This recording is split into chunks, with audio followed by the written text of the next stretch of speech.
Well, I usually bounce back and forth between something old and something new, and this is something relatively new. This is the Tamiya XV-02.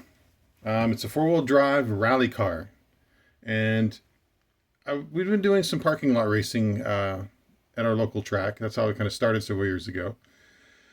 And I was looking for something to help me replace my aging TC3, which, as much as I love this car, this is actually my second one I've had. I can't get parts for it anymore. These rear A-arms, you shatter one on an event, that's usually one that I break, and once they're out, I mean, the last set cost me like $20-30 to get a set of A-arms. And as much as I like how that car drives, I had to start looking for solutions. So I wasn't playing around with it. I tried the Traxxas Fortec. I didn't like the setup on it. It's weird. So I had a crawler I'd built for Axial Fest, and it was right before the pandemic, and it got canceled. So I never actually got to go. So I traded a local racer. He's like, "No, I want to try the crawling thing." I was like, "Great," because I don't. I traded him a SCX-10-3, and he'd gotten this car and kind of built it up. And I was like, "No, let me get that from you. Let me see what we can do." So I started testing it, and it surprised me. It's if you like off-road and you go on-road, this is kind of the best of both worlds. I'll show you why in a minute. But as you can see, it's got this beautiful Tamiya. It's actually a hard bodies, a Killerbody from Japan body on it. And it was such a pretty body, I didn't want to tear it up. And as you can see, I'm starting to tear this one up. So what do you do when you want to save something? You buy another one. So I've got another body right here. This is actually the body that came with the car, and it was done up perfectly. They're not cheap, but they're beautiful. They have all full functioning headlights, tail lights. They're I think mainly meant for like drifting, but I'm not going to drift. I'm actually going to race this car. So after looking at it, I could see the Lexan was a certain thickness, and he's like, "No, I can actually race this with my skill level." So that's what I've been doing. I mean, so I bought another one of these clear. This is how they come from Killerbodies, and they just come loaded with everything inside, and full assembly required. So I matched it up with the Tamiya metallic blue, I think, and assembled the body, and it's just beautiful the way they did it. It's one of the nicest car bodies I think I've ever put together. It has antennas. I mean, everything you'd expect on the WRX car, it has it on this RC car body. So then I was all right. Now that I've got a spare, I can really race this car, and that's exactly what you've seen here. So this car's got some scratch and dents from the season or two now that I've had on it. It's got some more time in it before it gets replaced or shelved. But to help it, I've tried to put this 3M, actually automotive protectant, clear adhesive sticker almost over the car in areas that I knew they would hit. So you can see here I've got a little strip. If you look closely, you can see it here. I've put it on the above pillar. I've put it on this little guy on top, even though it has rolled over once or twice trying some different tires that had too much grip. But you can see some other areas that I didn't even expect it to, and you can see it's scarring up there on the front of it. But again, it's a race car body, so I'll be cleaning it up and going through it, and it should last me the season no problem.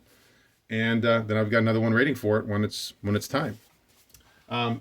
We're racing these cars at night, and they're hard to see, even with it the bright metallic blue. So it was recommended to run light system on it, which this car has. So if I turn the car on, you'll see it should be completely functioning. I have to pull an inner body up to access the on and off switch, it being a rally car. And now the lights are on. So push this back down. It's got full lights around it. And there they are. If I turn right, the right signal should turn on. If it's not blown out.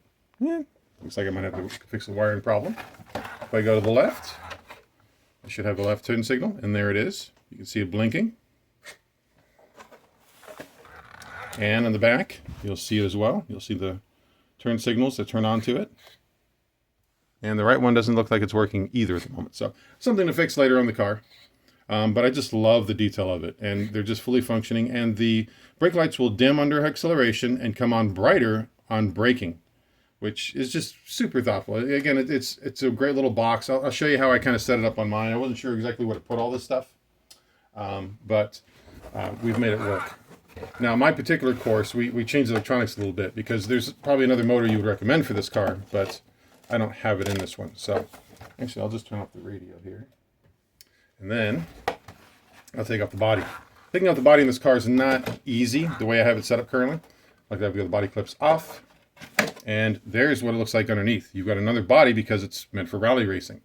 And hopefully keep the dirt out of the electronics. So I'm going to go up on top and I'm going to, actually let me take the car off first. There. I'm going to disconnect the body so we can see a little bit more of the car itself that makes this thing work. It's magic. The inner body's meant for rally racing so you can keep the dirt out of the car, right? Our local track runs a TrackMate system. So no AMB, just the cheapy little $20 track lap transponder in this one. I had to make a hole to kind of run the cables out. Try to keep everything clean in it as I could inside the car. And so far it's working. So yeah, that's your inner body, and these little fenders bolt on to it to kind of keep the dirt or mud from getting inside the car. That's always a problem if you're racing on parking lots. You'll notice the cars get pretty dirty because the dirt just kind of gets flung up by the tires. And this actually works really good in keeping the internal of the car clean. So on the inside of the car, after you look at that giant wire harness, you can see some small rocks.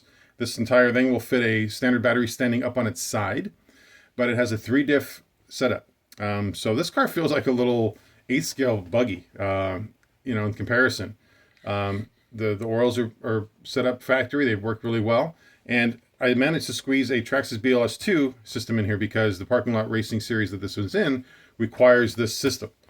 That's like the spec in that class. I'm like, fine, that works. And, I've just kind of moved around electronics a little bit. Because we are parking lot racing, I've put in a sway bar set. This guy has a lot of spec in common with there's a race spec version of it. I think it's called the RS that has set up for on-road. Even though this car actually shows a lot of parts with the Tamiya TT-02. I'm not a big Tamiya guy, but the way the car was built, it really kind of sold me on how well it works. And just the suspension travel. Me being an off-road guy, I really appreciate how much this thing can move on here. So yeah, it works fantastic. You'll notice, if you get a stock Tamiya, they come with bare bones parts. I mean, the idea is to get you running, or at least a cool shelf model, right? They're really not meant for a lot of performance. But as you go up the ladder, they really do. And this car kind of shows it. I've got a ball diff in the back currently, gear diff in the front, gear diff in the center. Shafts, everything has been upgraded on it. This is the Pro version, so of course it's got all the goodies in there.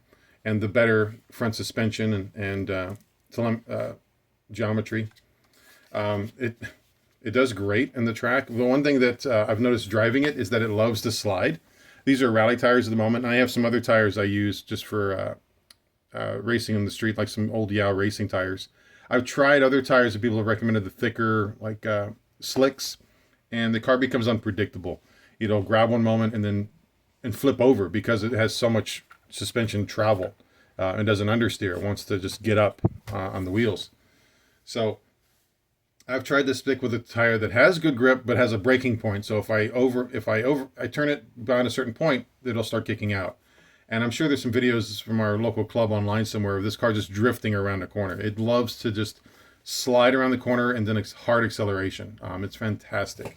I really didn't have a lot of room inside of the setup for this, so I've got just kind of a heat sink on the motor here. I haven't needed one for the ESC yet, but it's something I'm monitoring. And as stout as it is, I'm actually thinking about taking it to our local dirt track since the jumps are small right now. I think it would be awesome to do that.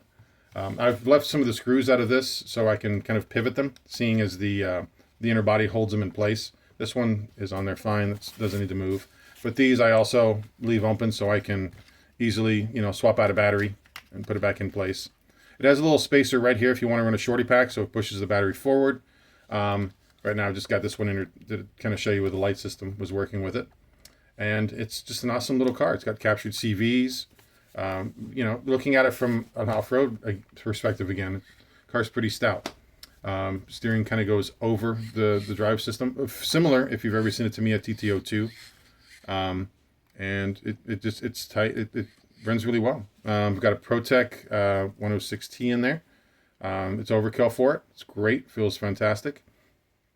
But yeah, this is the Tamiya XV-02 Pro. If you see one, definitely take a look at it in person. I think you'd be surprised.